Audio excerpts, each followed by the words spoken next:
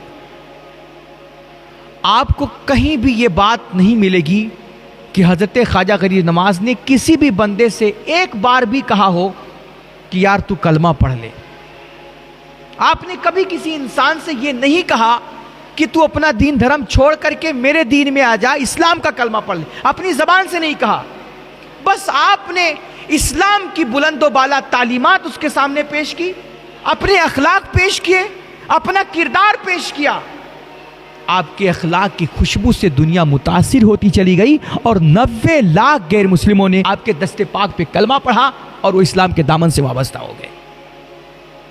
فرماتے ہیں ایک مرتبہ صرف حضرت خواجہ غریب نواز نے اجمیر سے دلی تک کا سفر کیا تھا, صرف ایک سفر اجمیر سے دلی تک کا. اس ایک سفر میں 27,000 غیر مسلموں نے آپ کے دست پاک پہ کلمہ پڑھا تھا.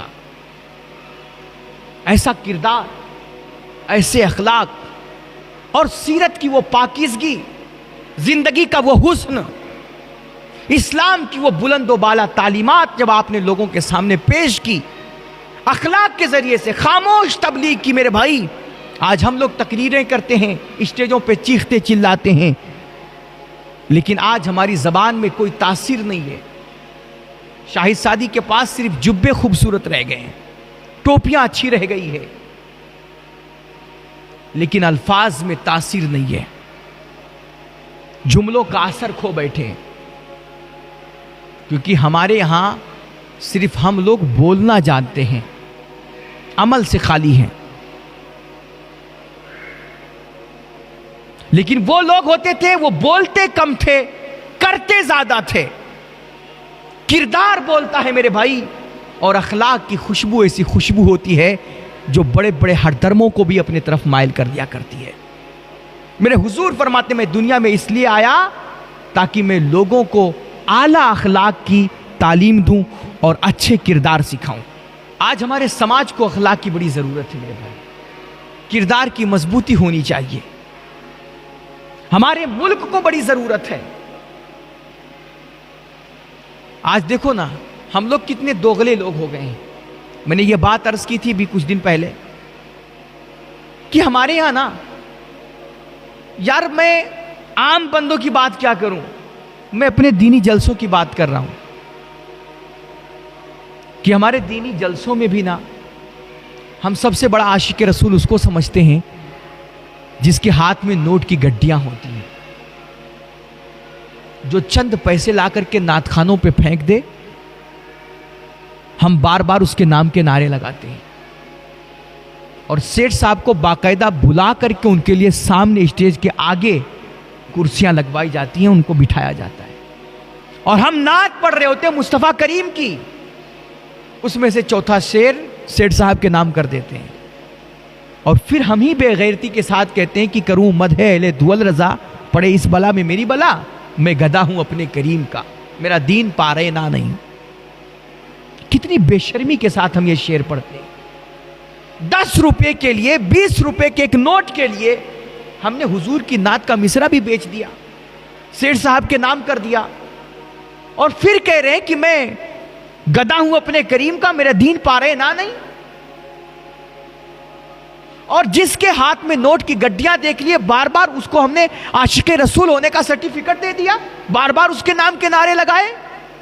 اور ایک مزدور غریب کسان جو سچ مچ حضور کی محبت لے کر کے میلاد کی محفل میں آیا تھا, وہ مجمع کے سب سے پیچھے چپلوں پہ بیٹھا ہوتا ہے, حضور کی نعتیں کبھی سنتا ہے نا تو رو کر کے تڑپ کر کے وہ نوٹ تو نہیں برسا سکتا لیکن آنکھوں سے آنسو ضرور برساتا ہے.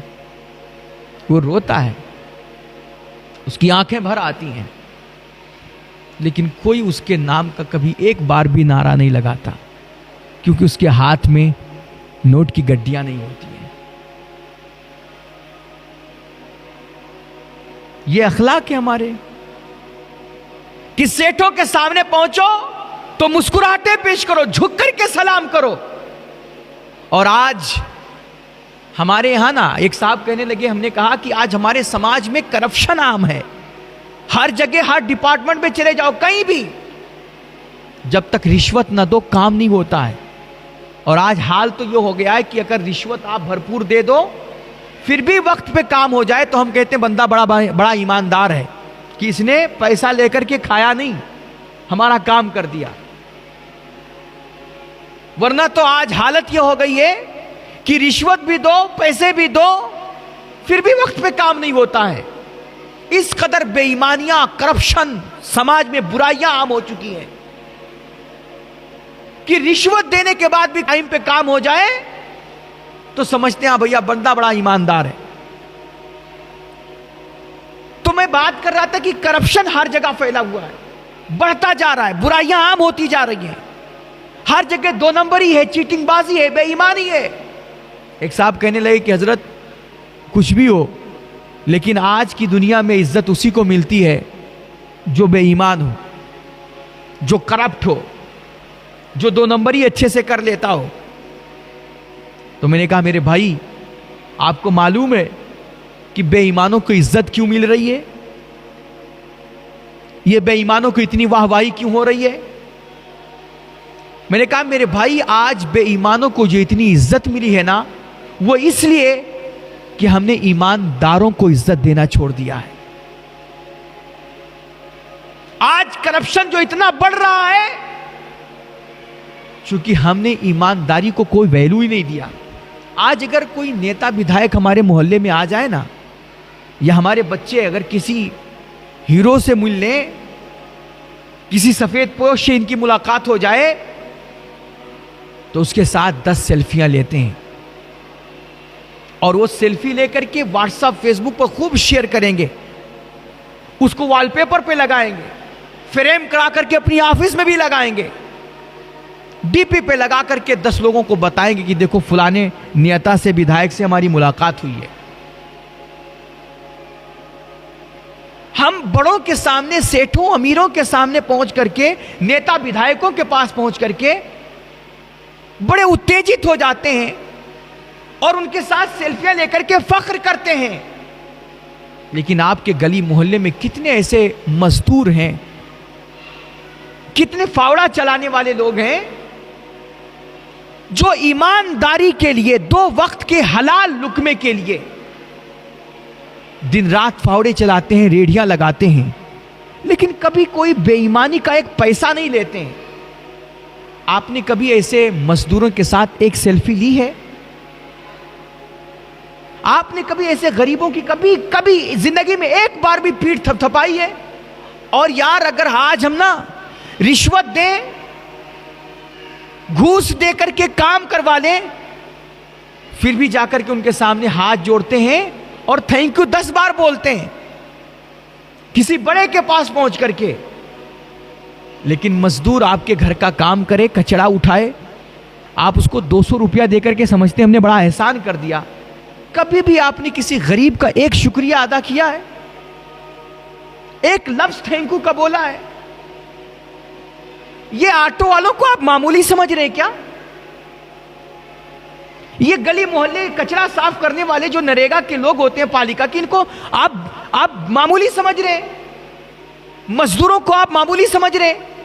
میرے بھائی, یہ دنیا جو آج چل رہی ہے نا, اور یہ دنیا کی جو چمک دمک ہے, آفیسیں جو تمہارے بڑے بڑے آباد ہیں, ادارے جو آباد ہیں, یہ ان غریب مزدور صفائی کرمیوں کی محنت کا نتیجہ ہے. یہ ان کی بدولت آباد ہیں. یہ دنیا جو چل رہی ہے نا, سانس لے رہی ہے, یہ احسان ہے ان غریبوں کا. ورنہ اگر ایک دن مزدور ہڑتال کر دے یا آٹو رکشہ والے ہڑتال کر دیں, دنیا جہاں کی تہاں تھم جائے گی.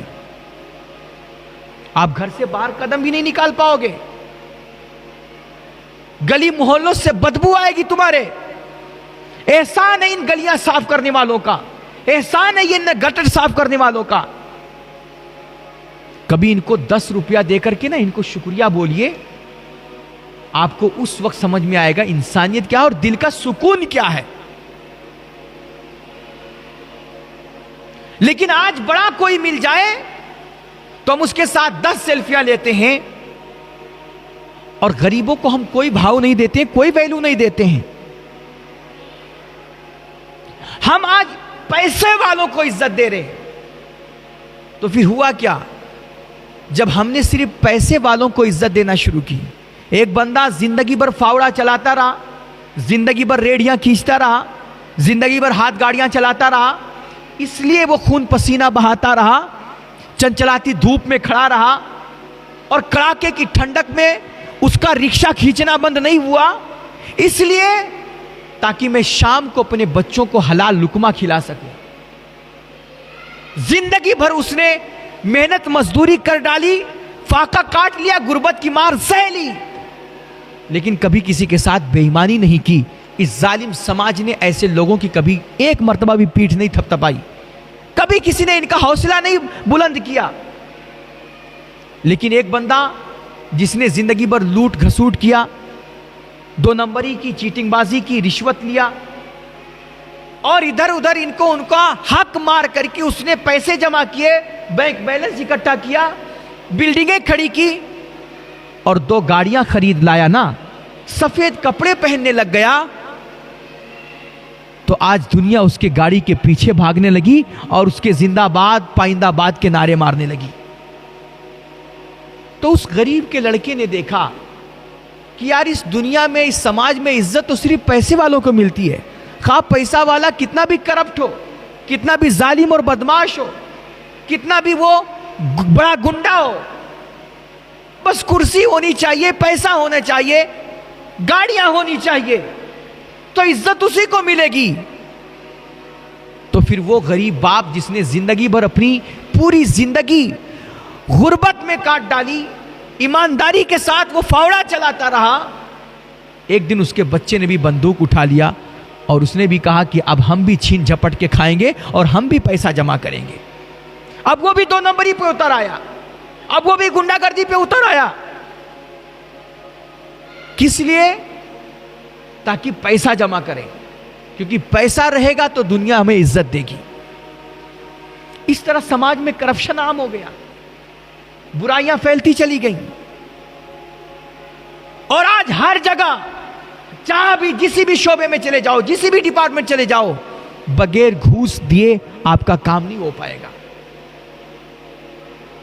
میرے بھائی، میرے نبی فرماتے ہیں نا کہ میں اس دنیا میں اعلیٰ اخلاق کی تکمیل کے لیے آیا ہوں. اور اعلیٰ اخلاق یہ نہیں کہ آپ امیروں سے ملیں تو مسکرا کے ملیں، جھک کر کے ملیں، کہے تو تلوا بھی چاٹ لیں.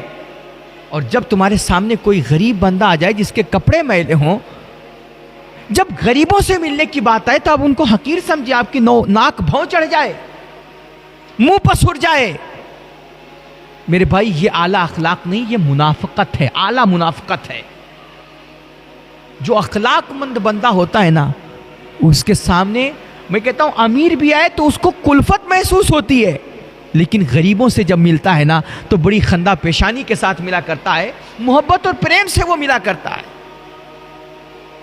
آج بہت ضرورت ہے ہمارے سماج کو اعلیٰ اخلاق کی، اچھے کردار کی اور خوبصورت عادتوں کی. اپنے اخلاق کو سنوارو، کیریئر سے زیادہ اپنے کریکٹر پہ فوکس کرو. میرے بھائی، میرے حضور علیہ الصلوۃ والتسلیم نے جب سیدہ عائشہ پاک نے پوچھا، یا رسول اللہ، آپ اس بندے سے اتنی محبت سے ملاقات کر رہے ہیں، جبکہ یہ بندہ آپ فرما رہے تھے کہ کمینہ ہے، خسیس ہے، گھٹیا ہے، بدماش ہے، لیکن اتنی محبت؟ تو میرے حضور نے فرمایا کہ عائشہ، میں جس سے بھی ملتا ہوں ہمیشہ محبت اور پیار سے ہی ملا کرتا ہوں. میں ہر بندے کے ساتھ اپنا اعلیٰ اخلاق پیش کرتا ہوں. بندہ کیسا ہے، وہ بدتمیز ہے، برا ہے، بدماش ہے، یہ اس کی اپنی طبیعت ہے، لیکن بدتمیزوں کی وجہ سے میں بدتمیز بن جاؤں، یہ تو اخلاق نہیں ہے نا. میری بارگاہ میں جو بندہ بھی آتا ہے میں اس سے ہنس کھیل کر کے ملاقات کرتا ہوں، محبت اور پیار سے ہی ملتا ہوں. اور یاد رکھو عائشہ، کل قیامت کے دن اللہ کی نظر میں سب سے زیادہ بدترین اور بدقسمت آدمی وہ ہوگا جس کی شرارتوں اور بدتمیزیوں کی وجہ سے لوگوں نے اس سے قطع تعلق کر لیا ہو، لوگوں نے اس سے رشتہ توڑ دیا ہو، کہ نہ جانے یار اس سے بات کرو تو یہ پلٹ کر کے کیا جواب دے دے، نہ جانے یہ بدبخت کہاں کس چوراہے اور گلی محلے میں بیٹھ کر کے ہماری ماں بہن کی عزتیں اتارنے لگ جائے. جب بھی انسان بولتا ہے زہر ہی اگلتا ہے، کبھی محبت اور پیار کی بولی آئی نہیں، کسی کو دعا ہی نہیں دیا. تو فرماتے ہیں سب سے زیادہ بدترین قیامت کے دن اللہ کی نگاہ میں وہ بندہ ہوگا جس کی شرارتوں اور بدتمیزیوں کی وجہ سے لوگوں نے اس سے رشتہ توڑ لیا ہو، کوئی اس سے بات ہی نہیں کر رہا ہے. اور میرے حضور فرماتے ہیں المؤمن مألف، فرماتے ہیں مومن وہ ہوتا ہے جو محبت والا ہوتا ہے. اور میرے نبی فرماتے ہیں اس بندے میں کوئی خیر ہی نہیں، کوئی بھلائی ہی نہیں جو نہ کسی سے محبت کرے اور نہ اس سے کوئی محبت کرے. یار آپ نے کسی اللہ کے بندے کا دل ہی نہیں جیتا دنیا میں، کسی کے دکھ ہی نہیں پوچھے، کسی کے زخموں پہ مرہم ہی نہیں رکھا، کسی کو اپنی باتوں سے دو محبت کی تسلی ہی نہیں دی، دو بولی نہیں بولی، تو پھر آپ کیا انسان ہو یار. اور ایک دن میرے حضور علیہ الصلوۃ والتسلیم نے فرمایا، صحابہ میں اس بندے کو مومن مانتا ہی نہیں. صحابہ نے عرض کیا، یا رسول اللہ کس کو؟ تو میرے حضور نے دوسری بار قسم اٹھا کے فرمایا، قسم اللہ کی کہہ رہا ہوں صحابہ، میری نظر میں وہ بندہ مومن اور مسلمان نہیں ہے. صحابہ کے بڑے کان کھڑے ہوئے، یا رسول اللہ ہے کون وہ بدبخت جس کو آپ مومن مسلمان نہیں مانتے؟ اگرچہ وہ نماز پڑھتا ہے، روزہ رکھتا ہے، اونچی پگڑیاں والا ہے، داڑھی ٹوپی بھی رکھتا ہے، عالم بھی کہتا ہے، مفتی بھی کہتا ہے، پڑھا لکھا بھی مانتا ہے اپنے آپ کو، لیکن کون ہے وہ بدبخت جس کو آپ مومن مسلمان نہیں مانتے؟ میرے حضور نے تیسری بار پھر قسم اٹھایا اور فرمایا، اللہ کی قسم میں کہہ رہا ہوں صحابہ، میں اس بندے کو مومن اور مسلمان نہیں مانتا. صحابہ کرام نے عرض کیا، یا رسول اللہ بتائیں تو صحیح کون ہے وہ بدبخت جس کو آپ مومن مسلمان نہیں مانتے؟ تو میرے حضور نے فرمایا، من لا یأمن جارہ بوائقہ، کہ وہ بدبخت جس کی شرارتوں اور بدتمیزیوں کی وجہ سے اس کے اگل بگل رہنے والے اس کے پڑوسی محفوظ نہ ہو، میں اس بندے کو کبھی مومن اور مسلمان نہیں مان سکتا. اللہ رسول کی نگاہ میں وہ بندہ کبھی مسلمان نہیں ہو سکتا جو اللہ کے دوسرے بندوں کو تکلیف پہنچاتا ہو، اس کے رویے ٹھیک نہ ہو، اس کی عادتوں میں نرمی نہ ہو، وہ اللہ کے بندوں کے ساتھ صاف ستھرے معاملات نہ کرتا ہو، وہ لاکھ نمازیں پڑھتا ہو، لاکھ روزے رکھتا ہو، اونچی پگڑیاں باندھتا ہو، حج پہ حج کرتا ہو، رب رسول کی نگاہ میں کبھی مومن اور مسلمان نہیں ہو سکتا۔ اخلاق سنوارو میرے بھائی، اپنے کردار میں نکھار پیدا کرو۔ آج دنیا جو آج تمہیں گالیاں دے رہی ہے نا، جس دن تم نے حضور کی سیرت کو اپنی زندگی کا حصہ بنا لیا اور اپنے اخلاق کو خوبصورت بنا لیا، آپ کے اندر ہمدردی بھلائی کا جذبہ پیدا ہو گیا، انسانیت کا درد آ گیا، اللہ کی قسم یہ دنیا، یہ قوم جو آج تمہیں گالیاں دے رہی نا، کل یہ تمہیں سلیوٹ مارے گی اور تمہیں پھر عزت بھی ملے گی، سرخروئی بھی ملے گی، اور تمہیں دولت اور شہرت اور کرسی جو کچھ بھی چاہیے انشاءاللہ حضور کی سیرت اپنانے کی برکت سے دنیا تمہارے قدموں میں آئے گی۔ اللہ ہم سب کو عمل کی توفیق بخشے، اور ان باتوں پہ سب سے پہلے مجھے پھر آپ حضرات کو عمل کی توفیق مرحمت فرمائے۔ وآخر دعوانا الحمدللہ رب العالمین۔ السلام علیکم۔